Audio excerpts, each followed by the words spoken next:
Ladies and gentlemen, welcome into another Pro Fantasy Rodeo preview presented by Virgin Hotels Las Vegas, our host hotel throughout the National Finals Rodeo for all things U.S. Cowboy. We are very much looking forward to spending 10 days with them and 10 days with you all here on the internet as well. Today, Fantasy Rodeo picks, bareback riding.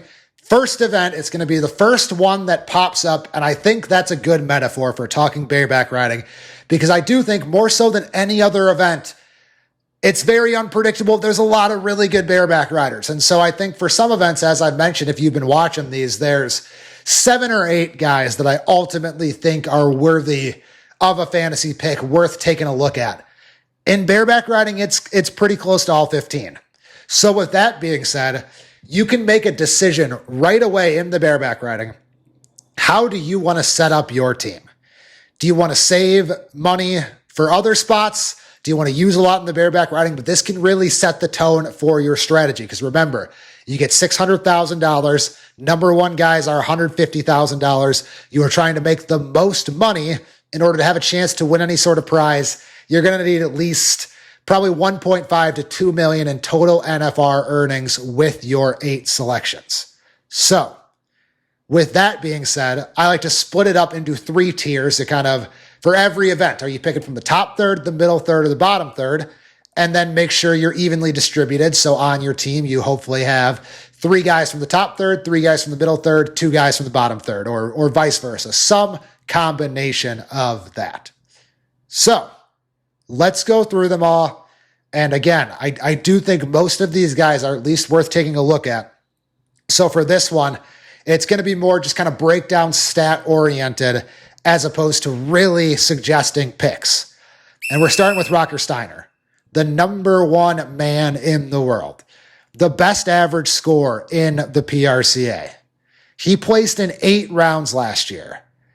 And he had 9 qualified rides. So 8 of his 9 qualified rides ended in a check last year at the National Finals Rodeo. He made $160,000 without an average check. By far the best of his career. And Rocker likes to send it. He has admitted he likes to send it. You know that he is spurring like hell on all of these horses. But if he's able to still spur like hell and get an average check this year, plus that same $150,000, $160,000 in day money, even if it's a bottom hole average check, that's still $170,000, $175,000 well worth being on your team. And I've said this before, and I will say this for every single show we do on this topic. If you are picking a guy who is ranked number 1, you better be really sure that they're going to be able to contribute $150,000, $200,000, be one of the best guys on your team. Because that's a quarter of your salary that you are using on those guys. Last thing, we know Rocker Steiner keeps a more limited schedule than most guys, still ranked 3rd in the PRCA playoff series standings, which only features the top 60 highest paying rodeos, which typically only feature the top 40 or 50 or so guys in the PRCA. Next up is Sam Peterson, who's a little unproven, so I would be a little shaky on him just based on the rest of the competition. But we've seen Bradlee Miller have a terrific NFR debut. We've seen Cade Sonier have a terrific NFR debut recently. We've seen Jess Pope do it. So it is not out of the question that Sam Peterson has a great NFR debut. He ranked 2nd in PRCA playoff series standings. He was terrific down the stretch. He was really, really good to finish out the year. 2nd in the Governor's Cup. 1st in the Pendleton Finals, 2nd in the average in Pendleton. So rode really, really well against great competition at the end of the year. It's just the one thing I worry about is just he hasn't done it in the finals before. Bradlee Miller, maybe your test case for why you want to pick Sam Peterson. Because in his first National Finals Rodeo last year, he won 3 rounds and also placed in 8. And remember, he was really close. It was a dead heat with him, Rocker, and Dean over the last 2 rounds. So he was in the world title race, and he was outside the top 10 at the beginning of the National Finals Rodeo. And this year, he was number 1 until he got hurt. So Bradlee Miller is number 3 in the world without a month in his season. He also still made 40 rides of 85 plus. He's still ranked 4th in the PRCA in average score. He's still ranked 2nd in 87.5 plus point rides. He's still ranked 2nd in wins. So Bradlee Miller had a great, great year. He had a really good year. And so he also, of those top 3, I don't know. I think Bradlee Miller might be the one who makes the most money at the National Finals Rodeo. And if last year's any indication, he almost won the Top Gun Award. He made close to $250,000 in his first NFR last year. The next guy, though, Jess Pope. And I might just take Jess Pope in fantasy rodeo every year for the rest of my life, because if his career is any indication, which I think it is at this point, I think his body of work through 5 NFRs and his career is strong enough. Minimum 138,000. That's his worst year at the NFR. The worst career year of his NFR, 138,000. Remember, Rocker Steiner's best year was last year at 160,000. So Jess Pope's worst year is only $20,000 worse than Rocker's best. He's also made over $230,000 twice in the NFR. He has won the average 3 times. He has never finished worse than 5th in the average. So Jess Pope, I just think you're trying to get $150,000 to $200,000 per man and woman in the barrel racing. And Jess Pope, I think more so than anyone else, gives you that opportunity in the bareback riding. I'm probably taking Jess Pope. I'll do a video with my full fantasy team, but you would be hard pressed until he proves that he's not going to do it at the NFR in terms of consistency, taking anyone other than Jess Pope. 50, 85 plus point rides this year. 2nd in average score, average 84.99 points. Led the PRCA playoff series standings.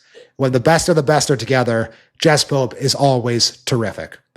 Cole Franks, he's been nothing but really good in the NFR himself.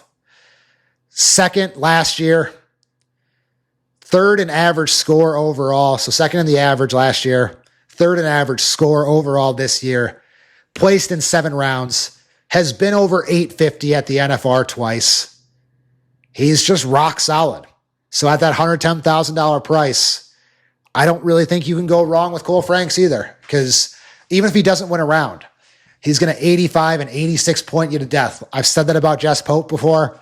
I feel the same way about Cole Franks. I feel the same way about the next guy, Cade Senier, who had a little bit of a worse year, but he's back at the NFR, didn't make it in 2024, still finished inside the top 25, but his first NFR, he finished 3rd in the world, 3rd in the average.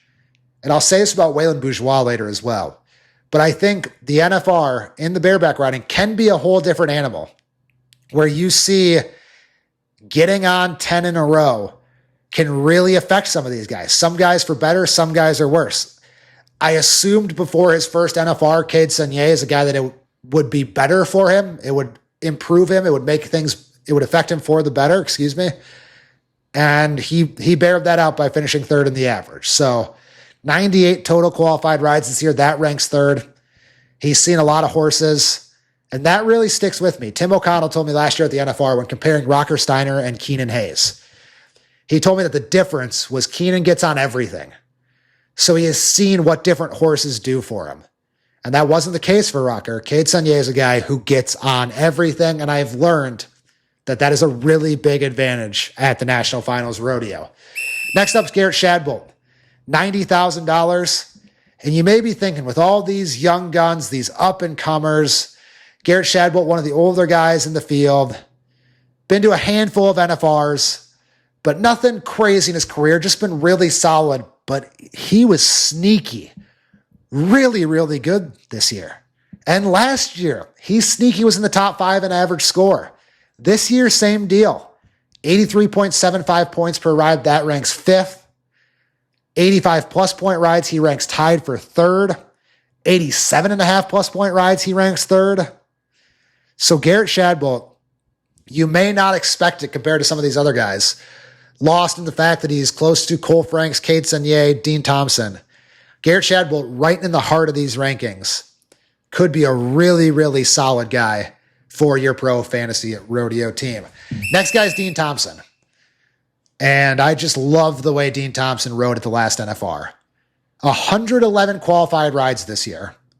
Only guy to go over 100 qualified rides each of the last 2 seasons.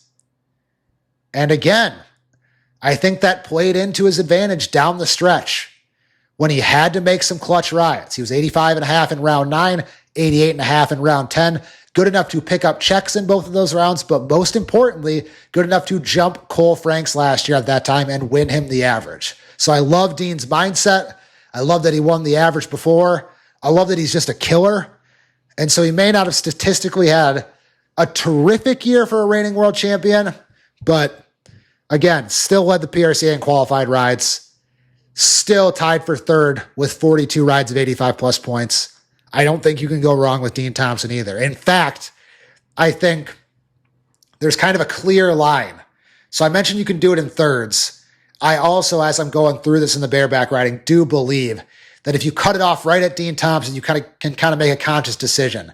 Do I want my bareback riding to be a top half guy and not guarantee, but have a really good chance at making $120,000 minimum? Because I think all of these guys in the top 8 have a good chance to make $120,000 minimum.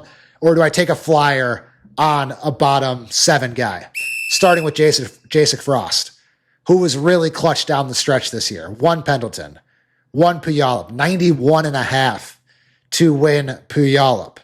I worry about him over the course of 10 nights straight. He does have the lowest average score in the PRCA, but I do think he could win you around. Same goes for Cooper Cook. Ranks 14th in average score, 15th in 85 plus point rides. Only placed in 2 rounds in his first NFR last year, but won Calgary with 94 points. He could win you around. Same with Jaco Roper. 7th in qualified rides, 6th in average score, number 11 in the world, 14th in rides of 87.5 plus. But Jaco Roper's a wild man. He loves Vegas. He could also be a guy you look at to maybe win a round. And so, as you can see, that's kind of what I feel the difference is. I think the guys in the top 8, I think most of them could be a threat to win 2 rounds. I think after that, the big differentiator for the next 7 is that I think they can only probably win 1 round. Waylon Bourgeois at number 12, he's a guy who I think if you want to look at the Cade Sunier type, the Jess Pope type, a guy who's big, strong, physical, built for 10 nights at the NFR who could really make a good debut, I think Waylon Bourgeois, look no further than him this year. I think he's very well positioned in terms of how he rides to make a big impact at the National Finals Rodeo. And I really do think in his first NFR, he's going to get an average check. He's also number 12 in the world, but top 10 in average score, in 85 plus point rides, in 87.5 plus point rides as well. When we get to number 13, Wacey Schalla is really interesting to me because if you look at just the summer run, Wacey Schalla wasn't the 13th best bareback rider. He was the 4th or 5th best bareback rider. He rode with a lot of confidence down the stretch, and he got better and better as the season went on. And more than half of his wins were playoff series wins during the summer run. So he ranked top 5 in those playoff series standings. He won 5 playoff series rodeos in the bareback riding. In fact, really statistically, he was just as good of a bareback rider as he was a bull rider down the stretch. And also, not that any of these guys give up when they're out of contention, when they're out of the average, when they're out of the world title race, but Wacey Schalla might have the most stakes down the stretch, even if he's not in the bareback riding mix, because he's still very much in the all-around mix. And his bareback riding could be the X factor in that all-around. And we have seen Wacey Schalla in all of the moments he's needed to. Bull riding, bareback riding. He has been so clutch. He always seems, when you need 90 points, when you need a great ride from him, he really does feel like he always delivered it this year. So if you want to take a guy from the bottom and you want to focus on purely the human side of rodeo, the human side of sports, the how bad do you want it, the clutch gene, the internal motivation, I think Wacey Schalla is a strong contender for this pick for that reason. The last 2 guys, couple of veterans, and I think they'll be really common picks based on what you're getting for them and just their experience. Mason Clemens placed in 4 rounds last year, or placed in 4 rounds in 2023, the last time we saw him. Won 1 in 2023. He's been to 5 NFRs. Then Tilden Hooper, our most experienced guy, 10 NFR appearances, That is the most in the bareback riding field this year. Has not won a round since 2019. However, he had the same amount of 90-point rides as Rocker Steiner this year. So it's been a while since we've seen Tilden Hooper. The crowd is going to be excited for Tilden Hooper. And maybe he might get an extra half point here and there. Little veteran boost just from the crowd, the respect, the style that he rides with. And so Tilden Hooper, just too good of a bareback rider, too decorated, has done too much in his career for me to not tell you that $10,000 at the lowest price point in the bareback riding would not be worth it. So remember, it is not just who you pick. When you set out to make your lineup, everything you do will be based off the bareback riding. Because if you take Rocker Steiner, well, now you've only got $450,000 for the rest. But if you take Tilden Hooper, you got $590,000 for the rest. So those are the kinds of games we're playing when we are playing Pro Fantasy Rodeo, when we are constructing these rosters. And bareback riding starts every rodeo. It starts this rodeo. It's the first thing you'll see. So how you choose to strategize in the bareback riding will kind of define the rest of your team. So I mentioned this at the top, but I do feel like the bareback riding is not just about who you pick, but it is about where you want to spend your money. And do you want to spend it in other events, or do you want to spend it in the bareback riding? You will have to make that decision immediately when constructing your team. The good news is, like I said, I think more so than any other event, I think the bareback riders 1 through 15 really are all a threat to win a round. The only difference is, like I said, that top 8 is just a threat to win multiple rounds, a threat to place in 7 or 8 rounds, as we have seen some of those guys do very recently. That's the big differentiator between your top half and your bottom half in the bareback riding. So that is the end of our week. We have Thanksgiving week next week. I'll be honest, I don't know exactly what that schedule is going to look like, but it's going to be the same thing. I promise you. Every day we will continue to help educate you, help you build your fantasy team, help have rodeo previews, give you things to talk about, think about. Everything you need to know for the National Finals Rodeo is here on US Cowboy. So we thank Virgin Hotels and we thank you for watching. Subscribe, tell your friends, spread the word. Every little bit helps us as we continue to roll on towards the 2025 National Finals Rodeo. We will see you next week and continue to follow everything US Cowboy as we finish off the final stretch, the final home stretch until December 4th. Thanks for watching. We'll see you next week.